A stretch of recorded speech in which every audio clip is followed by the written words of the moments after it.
I'm going to make an argument in this video that's going to annoy two completely different groups of people. One crowd is going to think I'm too soft on AI, that this is the end of human thought. The other crowd is going to think I'm being dramatic, that this is just moral panic, and people said the same thing about calculators. Honestly, if you don't end up a little annoyed by the end of this, I probably didn't do my job. Stick around. I think this one's worth the argument. Quick test before we start. Don't touch your phone. Try to recall the phone number of the first house you ever lived in. If you're old enough, that number is probably still sitting in your head, untouched for decades. The same way a song from when you were 16 comes back word for word the second it starts playing. You learned it once. You never had to learn it again. It just stayed there. Now think about the last phone number you actually learned by heart. Not your own, not your partner's. Can you even name one? That gap says nothing about your memory getting worse with age. It says everything about a tool that got so good at remembering for you that your brain simply stopped bothering to try. And that's the small, harmless version of something much bigger now happening to the way we think. Not just what we remember. We're living inside the most powerful thinking machines humanity has ever built. AI can write your essay, debug your code, plan your vacation, and argue both sides of a debate better than most people manage on a good day. We have more knowledge sitting in our pockets than any generation in history has ever had access to. So why does it feel like something's slipping? Long before ChatGPT existed, psychologists already had a name for what just happened with that phone number. They call it the Google effect. In 2011, researchers ran a simple experiment. People typed a bunch of trivia facts into a computer. Half were told the file would be saved, half were told it would get deleted. The people who believed their answers were safely stored remembered way less of the actual information, even though every single person had typed out the exact same facts with the exact same focus. Here's the thing though, your brain didn't glitch in that experiment. It made a calculated bet. If the information lives somewhere else and you know exactly where to grab it again, why waste the storage space? That's not a bug in how your mind works. It's a feature. Humans have been offloading memory for thousands of years. Onto cave walls, onto books, onto your uncle who somehow remembers everyone's birthday. Civilization turned out fine. So here's where it gets different. A book never had an opinion. A notebook never finished your sentence for you. AI does something none of those older tools could ever do. It doesn't just hold the memory for you anymore. It does the thinking too. It writes the essay. It builds the argument. It hands you the conclusion before you've spent a single uncomfortable second actually wrestling with the problem. Which leaves an awkward question sitting in the room. If the tool remembers for you, and now it thinks for you too, what's actually left for your own mind to do? Here's a story most people have never heard, and I think it's one of the wildest things in the history of philosophy. In 1882, Friedrich Nietzsche was going blind. Writing by hand had become physically painful for him, to the point where he was close to giving up writing altogether. So he bought one of the very first typewriters ever made, a strange ball-shaped machine, and taught himself to type without looking at the keys. And then something happened that even Nietzsche noticed. A friend of his, a composer, read his new work and told him his writing style had changed. It had gotten tighter, sharper, more like punches than paragraphs. Nietzsche wrote back and basically agreed with him.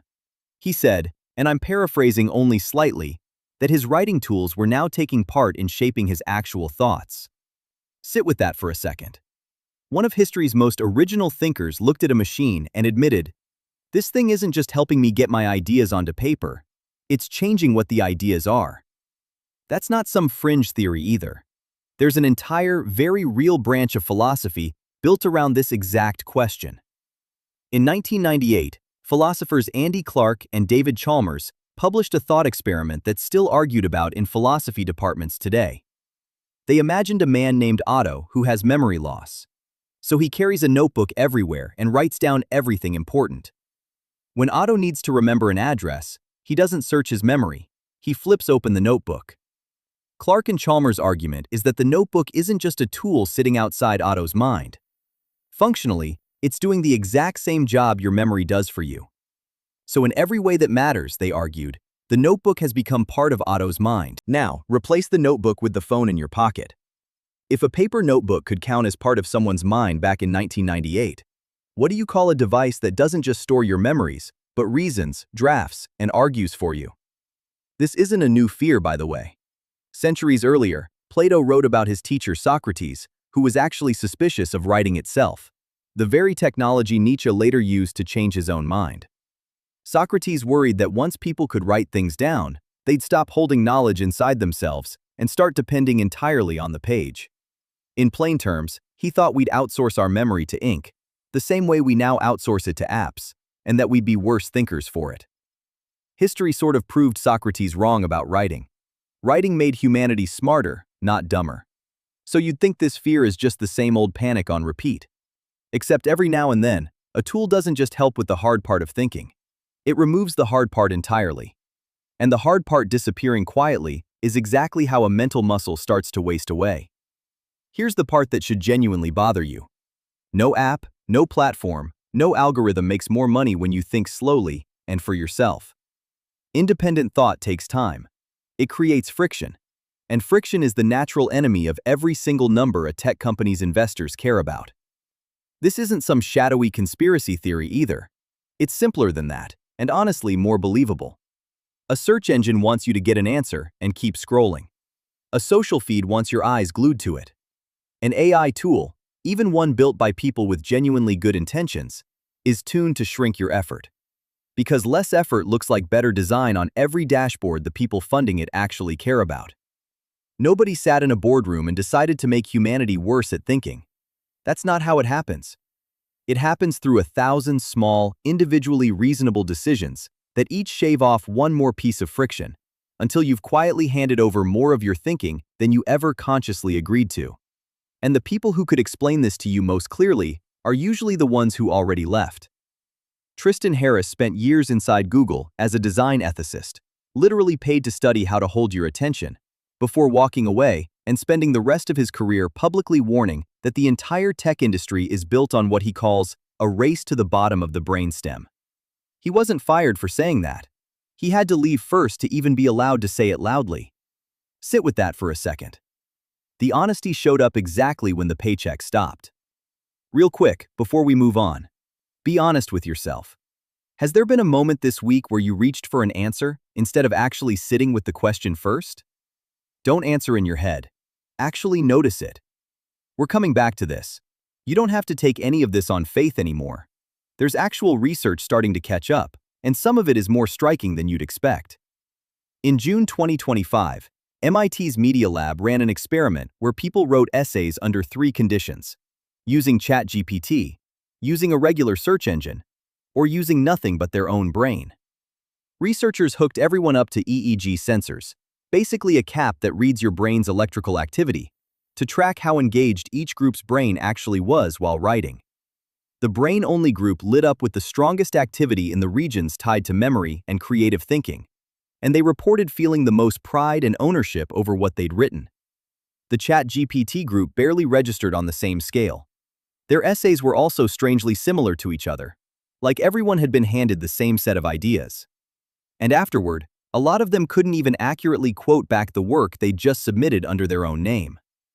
Then the researchers flipped it. They took people from the ChatGPT group and made them write without the tool. They took the brain-only group and gave them ChatGPT for the first time. The people who struggled first and got help second stayed sharper.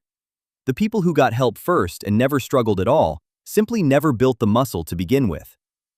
I want to be straight with you here, because half-truths dressed up as settled science is exactly the kind of thing this video is arguing against.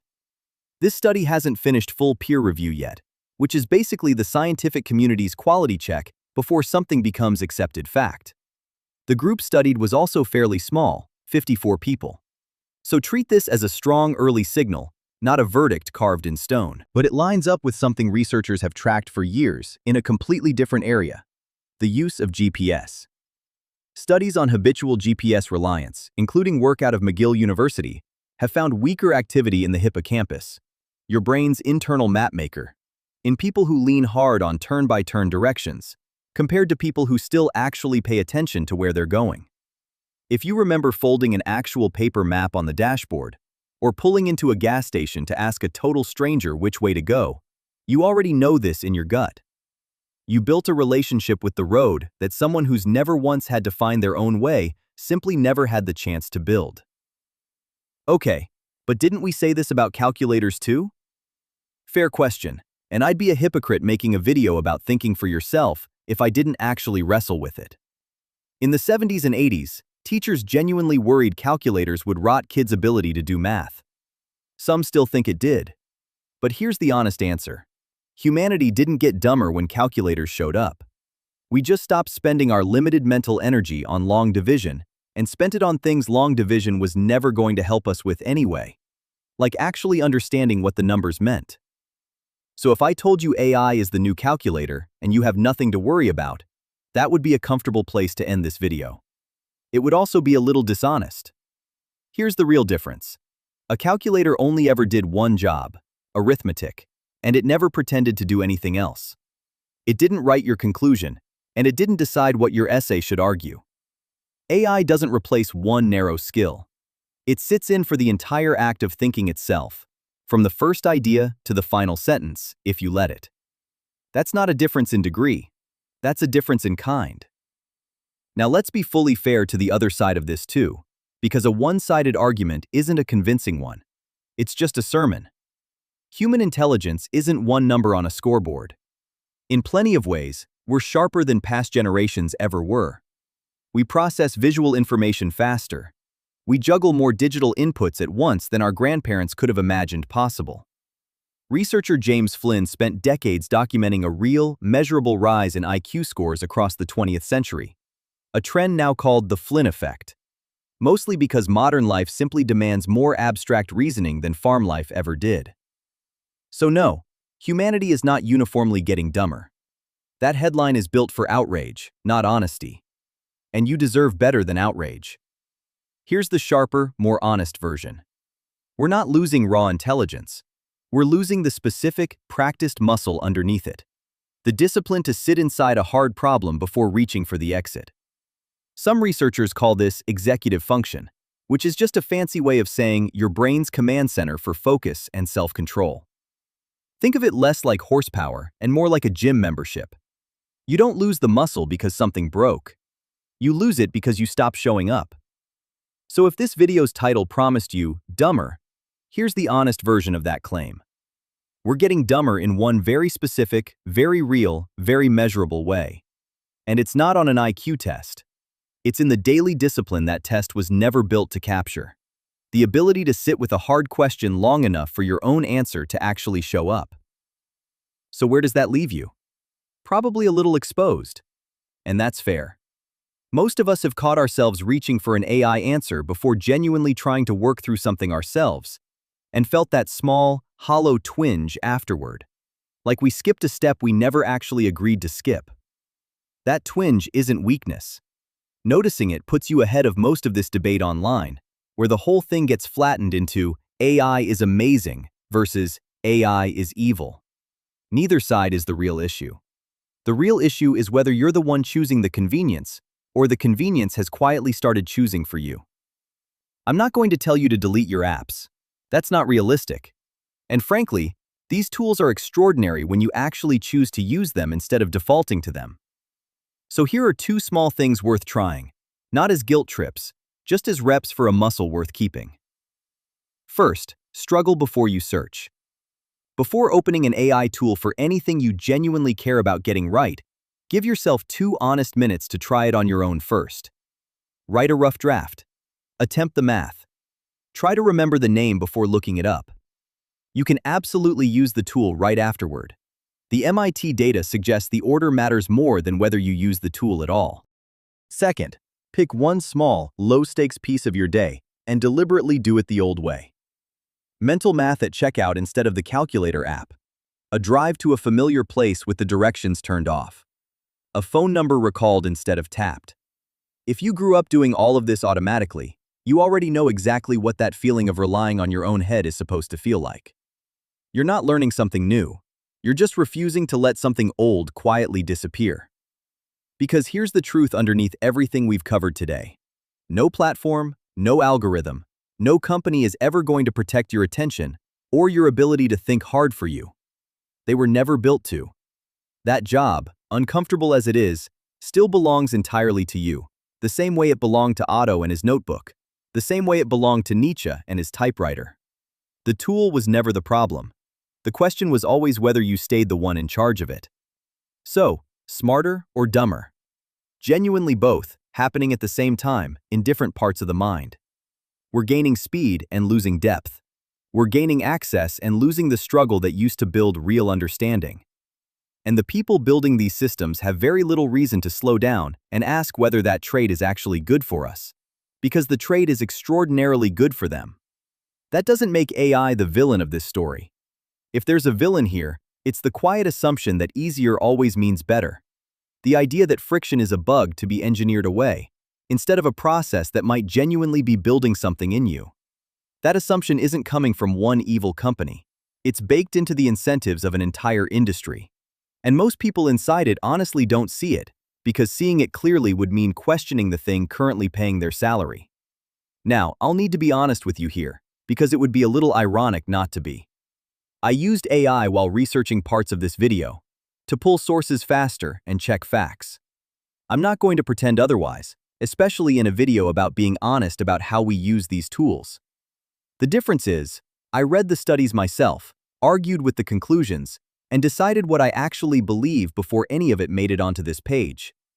That's the whole argument of this video. Use the tool, just don't let it skip the part where you actually think. You don't have to accept any of this trade blindly. You get to decide where the line sits, when to let the tool carry the weight, and when to carry it yourself, even when it's slower. So here's my real question for you, and I actually want the answer. Drop it in the comments.